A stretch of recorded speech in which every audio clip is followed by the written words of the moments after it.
What position groups will LSU need to target in the transfer portal? There are a few that are obvious, but before we get to what position groups does LSU need to target in the transfer portal? Some are obvious, and some we won't really know the answer to unless we know what LSU is getting in this 2023 class. So to help us break that down, John Garcia Jr. will join Locked On LSU to take a look at 2023 for the LSU Tigers, plus so much more on today's edition of Locked On LSU. You are Locked On LSU, your daily podcast on the LSU Tigers. Part of the Locked On Podcast Network, your team every day.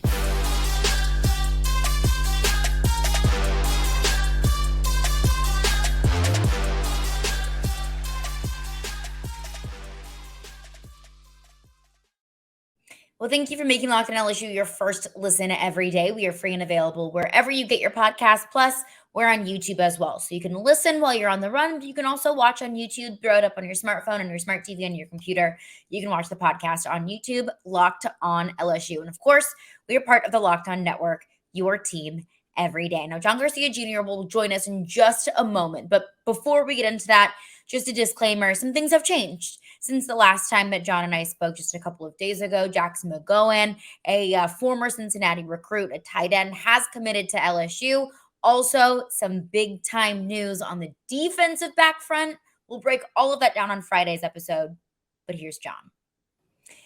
And joining Locked On LSU now is the Director of Football Recruiting for Sports Illustrated and a college football recruiting analyst, John Garcia Jr. John, we're getting into the early signing period. The transfer portal is open. I feel like I'm drinking transfer portal news from a fire hose. But first and foremost, before I think LSU can target who they want to look for in the transfer portal or position groups that they need to add to in the transfer portal, I think one question that I've been asking myself is who in this 2023 class is going to be able to contribute right away? I think in the trenches, LSU is going to need depth on both sides. But looking at the defensive line and the pass rushers, now that B.J. Ojulari has declared for the NFL draft, I'm looking at who can LSU add in the transfer portal, but more so, who can contribute in the 2023 class. And I'm looking at Dashawn Womack coming in that 23 class, a four-star defensive lineman. One, what does he bring to the table? And two, is he going to be able to contribute to this LSU team right away? He brings a ton. He brings a ton to the table. I think it's interesting you brought up Ojulari.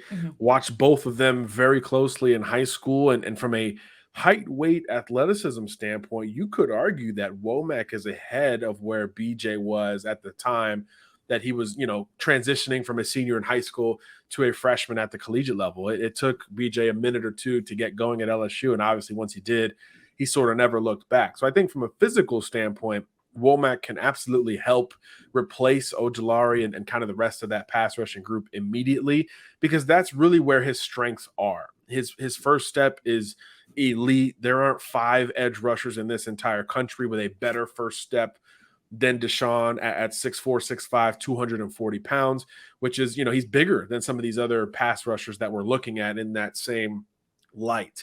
And then as a senior, he's kind of hit another level of maturity, right? He's more technically sound. He's using his hands a lot better. He earlier in his career was winning off of that pure athleticism. Hey, I'm just better than you. Let me get to the quarterback. And then he started using some more critical bends, more efficient routes to the quarterback. And now utilizing his hands on top of it, he's developed some counter moves. He's working inside a little bit more. He has the frame to add weight and play a little bit more outside in permanently, in my opinion. But that pass rushing ability, the upside he has as even a situational pass rusher, I think is quite staggering. He has flashed dominantly throughout his senior season at St. Francis Academy, which plays a really national schedule. You're playing IMG, you're playing schools from across the country, and Womack is easy to spot even against some of those big name programs. So yeah, he's kind of a freak. I think that's the best way to put it. I saw one play this year where he smokes the offensive tackle. I don't even know if the OT touched him. And by the time he got to the quarterback, he just took the ball and ran with it. And it was like a 70-yard touchdown. It wasn't even like a strip sack. He didn't have to go to the ground or anything. He just took it. He just weight roomed the quarterback after beating the offensive tackle and just decided he wanted to score a touchdown. So he is an absolute playmaker that will remind a lot of LSU fans of Ojulari pretty early and often when he gets to Baton Rouge for good. And I know that BJ Ojulari is a name that LSU fans know and love, not just for his play on the field, but off the field. So any kind of comparison that you can make, I know makes LSU fans feel a little bit easier about BJ Ojulari exiting the program. But also looking at another position group that I honestly don't think that LSU needs to add more depth. I think adding more depth might actually do more harm than good, and that's the wide receiver position. You see Kayshon Boutte returning next year, which is huge for this program. Of course, Jack Besh entering the transfer portal, which I think had something to do with Kayshon Boutte coming back. You look at Jere Jenkins, who's decided to enter the NFL draft, but you have 6 returning wide receivers, and you have 3 really talented 2 4-stars and 1 3-star coming into the program next year, and that's Shelton Sampson, Jalen Brown, and Kyle Parker out of Texas. So can those 3 contribute to this wide receiver room? And am I wrong? Does LSU need to add some depth if those 3 can't contribute? Maybe. It's the day and age, Caroline, where it's like, even where you feel comfortable, you should at least look, right? Because there's just so much availability, whether you're a team like LSU that, let's be honest, outperformed expectations in year 1. So maybe you have a higher ceiling from a recruiting standpoint, but also, of course, the portal. It's crazy this day and age, over 1,000 FBS kids in the portal, a lot of very good receivers in that group, of course, as well. But this is a great high school haul that LSU has on board. Sampson has a lot of classic wide receiver 1 traits, big boundary receiver. He's long, he's fast, he's explosive, he's your downfield threat. And then you get variance with the other 2. Jalen Brown in particular has that, another track star, literally. He's got that kind of gadget about him where you could hand him the football on a jet sweep, throw him a bubble screen, and kind of watch him work. Might remind some LSU fans of a recruit that they lost out on with the same body type in a Devontae Smith. He's got some of that ability. That's obviously lofty, but he's got some of that ability in his athletic profile. So when you pair those guys with the ones that are coming back, you get a lot of variance, and that's what you need in a modern passing attack. You need guys who can profile however you need given the situation. 3rd and 6, let's go back shoulder to a reliable weapon like a Neighbors, like a Boutte. 1st and 20 after a penalty, let's give the freshman a chance on a bubble screen and see if he can make something happen. You need variance at every position, and wide receiver is one of them, because oftentimes you've got 3, 4, even 5 of them on the field at the same time. So you need depth, and you also need athletic variance. LSU probably already had that. Now they're getting more of that with some of these incoming freshmen. And all that being said, the transfer portal is open for over another month, and there's still finals that have to come. There's still going to be names that are going to be committed into this high school class and names that will enter the transfer portal. So all subject to change. But one thing that I don't think is subject to change is the need for depth at one position and who LSU can target both in the transfer portal and in the recruiting class in 2023 to address that need. We'll get into that coming up next. So it's the holidays. You might be at a holiday party, at a Secret Santa with your friends, and you're putting back a few drinks. And a few becomes a few too many. So as the evening comes to an end and people start to head out, you think of calling for a ride. But then you're like, no, you live so close. You can make it home okay. It is no big deal. I mean, what are the odds that you get pulled over anyways? And even so, what's the worst that could happen? Maybe your insurance goes up. But maybe you lose your license. Maybe you lose your job. Maybe you total your car. And worst case scenario, you kill someone or yourself. Everybody knows the risks of driving drunk. The results are tragic and often deadly. However, that still doesn't stop everyone from getting behind the wheel while under the influence. That's why police officers are out there right now looking for impaired drivers on our roads. It's to save lives.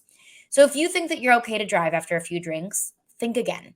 Play it safe, plan ahead, get a ride. It only takes one mistake to change your life or someone else's forever. Drive sober or get pulled over. Thanks for making Locked On LSU your first listen every day. We are free and available wherever you get your podcasts.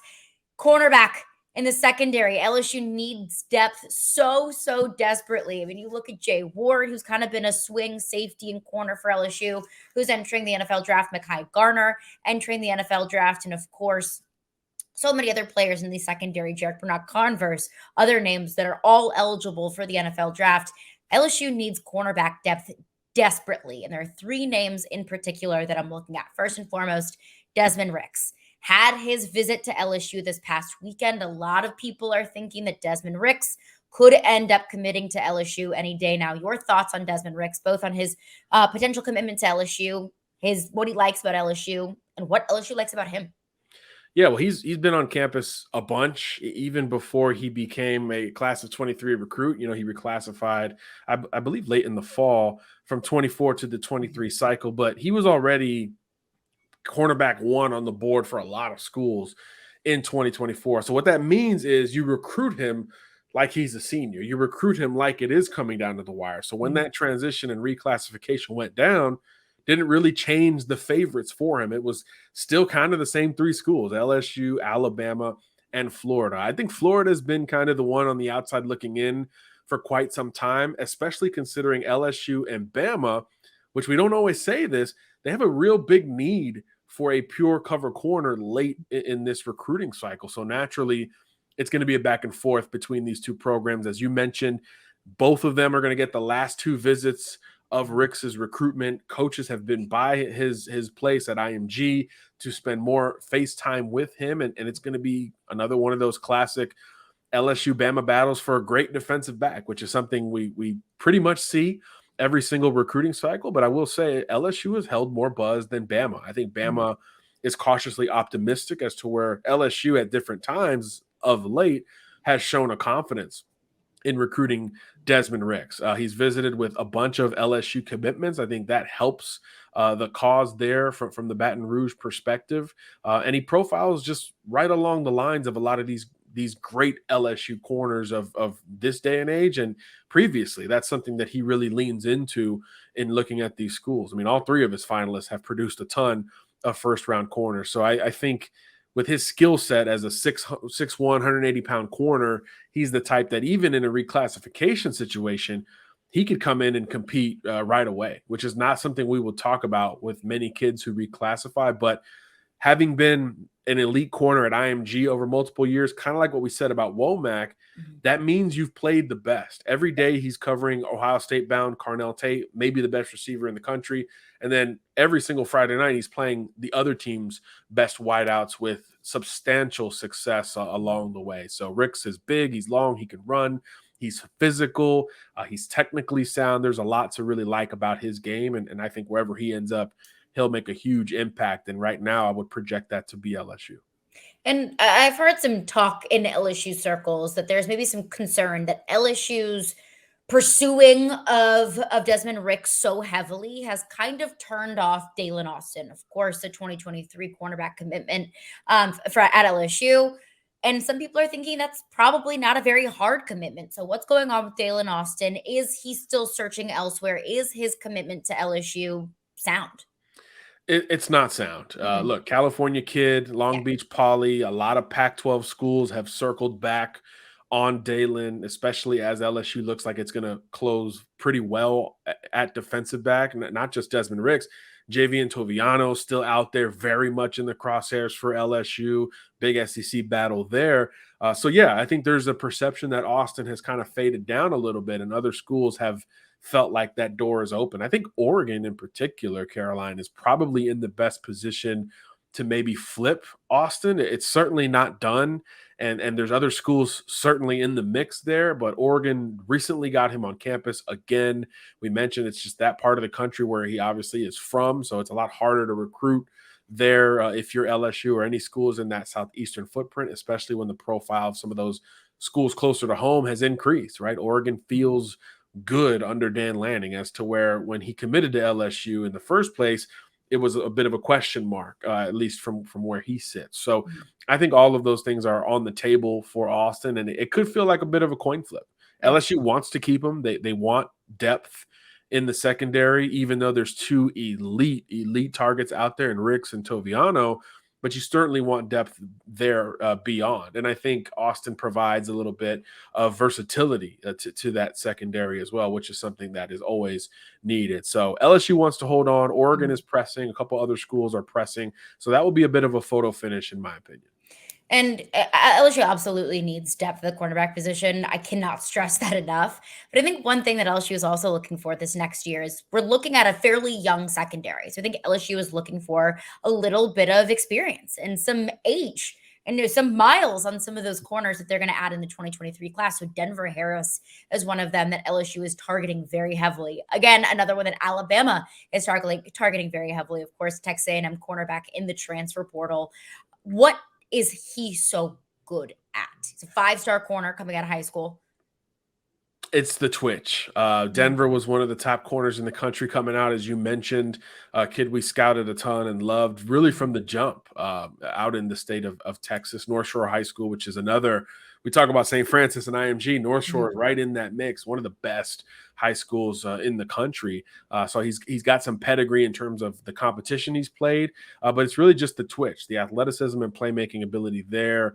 Kind of stands alone. I think Ricks is big and technical and physical, so you like those traits. Toviano is more of a nickel type. I think he could move around a little bit. I think Denver's the pure corner between these three prospects. You know, he's the fastest, I would imagine, and he's just got the quickest fluidity to redirect. And when you talk about covering these big-time receivers in the SEC, I mean, just look, LSU's got to play Ole Miss, Bama every single year. The receivers you're going to get from those teams are going to be quicker, right? It's going to be more timing based. So you need DBs who can combat that with reaction time, instincts, and just that pure twitch and athleticism that Harris has always put on display.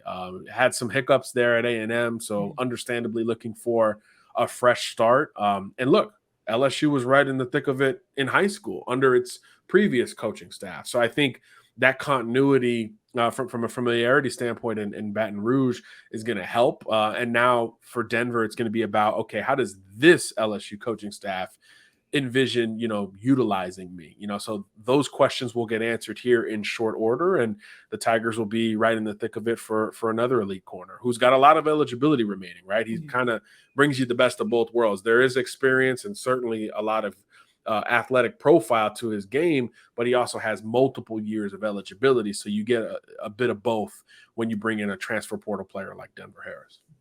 Coming up next, there are some visits this past weekend, some visits coming up this upcoming weekend. What can LSU look forward to as we get down to the early signing period? We'll get into that coming up next. BetOnline.net is your number one source for betting information and betting stats, news, and analysis. Get the latest odds and trends for every professional and amateur league out there. From pro football to college bowl season, basketball, and the World Cup, we've got it all at betonline.net. So if you love sports podcasts, you can even find those at BetOnline as well. It is your one-stop shop for information and analysis, and also to wager on games. It is the fastest and easiest way to get your betting information. So head to the website today or use your mobile device to learn more. Bet online, where the game starts. And LSU had some visits this past weekend. This upcoming weekend, we look at tight end Jackson McCohan, who was a former Cincinnati commit. And I think that one thing that Brian Kelly has really emphasized ever since he came to LSU was, even if they don't have Louisiana ties, which has been a priority of this coaching staff, one thing is making sure that there are pre-existing relationships for some of these guys that come in, whether they have ties to Louisiana or LSU, when they're familiar with some of the guys in the locker room. Or if you look at some of the guys that Robert Steeples has brought in from Missouri, you look at some of the guys that Brian Kelly and Mike Denbrock have recruited around the country, that they have former ties with those. That's been one big priority of this coaching staff. And that is exactly what tight end Jackson McCohan brings, is a former Cincinnati commit, familiar with Mike Denbrock, has those pre-existing relationships. And I think tight end is another position that LSU is going to have to look at.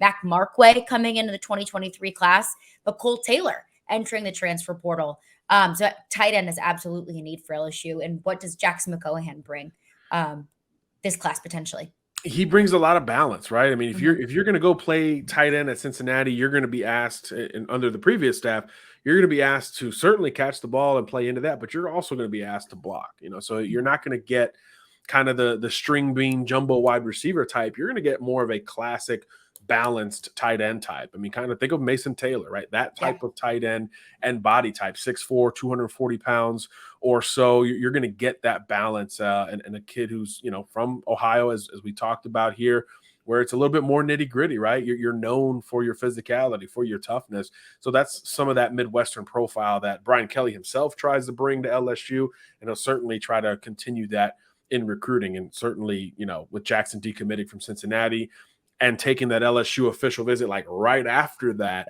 you got to feel good about the Tigers' chances. I haven't heard anything about another visit late in the game. There's only one more weekend before signing day. So does Luke Fickell take a chance and try to bring him into Wisconsin, where they've already had success recruiting other tight ends, by the way, or can Cincinnati's new staff kind of double down and see if they can reel him back in? But there's no visit plans, again, confirmed at this point, which to me is a strong indicator that LSU is in the best position going into signing day.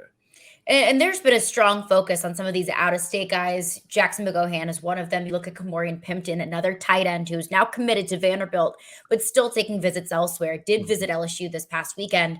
But I think while there's still an emphasis, there was some other, potential commits that came into LSU this past weekend that LSU feels a lot more comfortable about making their commitment fairly soon to LSU, and one of those being a Baton Rouge kid, running back Caleb Jackson. Running back is another position of need and of depth for LSU this next year. What does Caleb Jackson bring to the table? Well, you gotta keep players home, right? I mean, that's really, I think when we look at LSU from the jump, it kind of reminds me of Miami. Like when you brought in a new coaching staff, the first question is, okay, can you recruit in-state? But more specifically, can you keep in-state talent home and local talent home? And I think with this Baton Rouge native, that's really what the conversation has been about from the jump. You've got a lot of local verbal commitments in this class, and you've had to work for a lot of them, right? A lot of them have been flips at different points. So getting Caleb Jackson on board in July and holding on, because look, other schools were in it, A&M, Bama, a couple other schools, was really big. And I think he can bring a nice polished level to that LSU backfield. He is built like a balanced back, 200 pounds, 210 pounds or so, but he can really run 10-6 in the 100-meter dash. He could be that change of pace to your more stable downhill options and allow you to open things up a little bit more and factor into the passing game just a little bit more, which is something that will help the transition at quarterback and kind of just allow the offense to breathe a little bit more. And we all know when LSU's at its best offensively, those running backs are factoring into the passing game. So I think Jackson brings you a lot of that. And obviously, kind of like Noah Cain coming back home, it'll bring a lot of hometown pride to that LSU backfield on top of it. And that's absolutely, it's been a priority, I think, for nearly every coaching staff at LSU. It was something that Nick Saban installed, boys from the boot, and something that Brian Kelly absolutely emphasizes here. But we're just about a week away from the early signing period, starting on December 21st. What does LSU need to do within this next week or so to get these early signing guys in?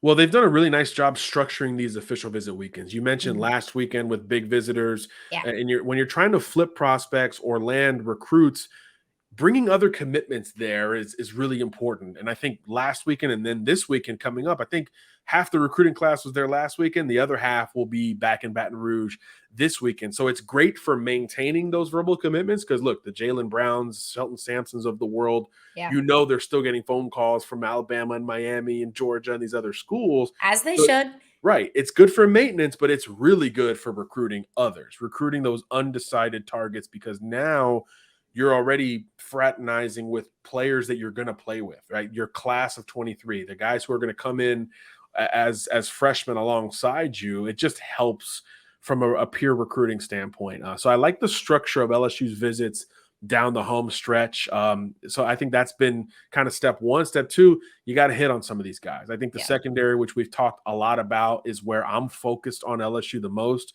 They've built out a great class of 23. They've answered a lot of questions, right? Pass rusher, quarterback, wide receiver is going to be absolutely loaded. Can you pair that with some more talent in the secondary? You've got to land between Ricks, Toviano, or holding on to Austin.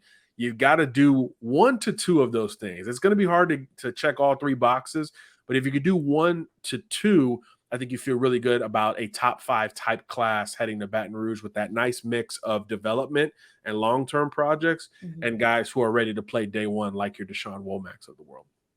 John Garcia Jr., our recruiting guru. Appreciate you. Where can the people find you?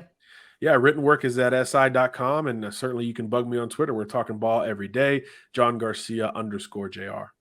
Thoughts and prayers to you over these next crazy few weeks. Good luck with everything. We're looking forward to read the rest of your work. Sounds good. Thanks for having me.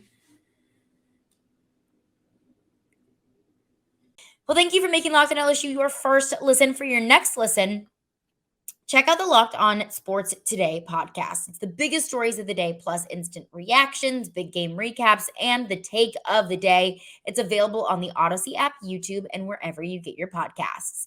So it is brand new breaking information. Davian Toviano, 4-star defensive back, one of the top defensive back recruits in the country, has committed to LSU. We'll get into that on tomorrow's podcast.